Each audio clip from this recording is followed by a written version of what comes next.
একটি বাক্যেই পুরো মধ্যপ্রাচ্যকে নতুন করে অস্থির করে দিলেন যুক্তরাষ্ট্রের প্রেসিডেন্ট ডোনাল্ড ট্রাম্প। এটাই ইরানের শেষ সুযোগ। হোয়াইট হাউস থেকে উচ্চারিত এই সতর্ক বার্তার পরই তেহরান থেকে এলো আরো ভয়ঙ্কর জবাব। ইরানের শীর্ষ নেতৃত্বের পক্ষ থেকে হুঁশিয়ারি দেওয়া হলো, হরমুজ প্রণালীর দিকে আসা যে কোনো যুদ্ধ জাহাজই হবে হামলার লক্ষ্য।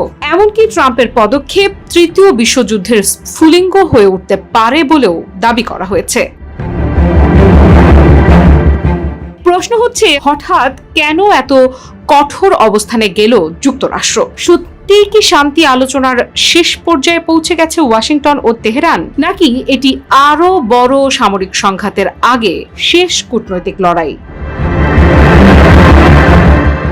সম্প্রতি মার্কিন প্রেসিডেন্ট ডোনাল্ড ট্রাম্প ঘোষণা দেন, ইরানের সঙ্গে চলমান এই আলোচনায় হতে পারে শান্তি প্রতিষ্ঠার শেষ সুযোগ। তার ভাষায়, ইরান, সৌদি আরব, সংযুক্ত আরব আমিরাত, কাতার সহ মধ্যপ্রাচ্যের কয়েকটি দেশের অনুরোধেই নতুন করে এই আলোচনা শুরু হয়েছে। তবে তিনি স্পষ্ট করে দেন, ভালো কোনো সমঝোতায় পৌঁছানোর জন্য এটাই শেষ সুযোগ। ট্রাম্পের এই বক্তব্যে স্পষ্ট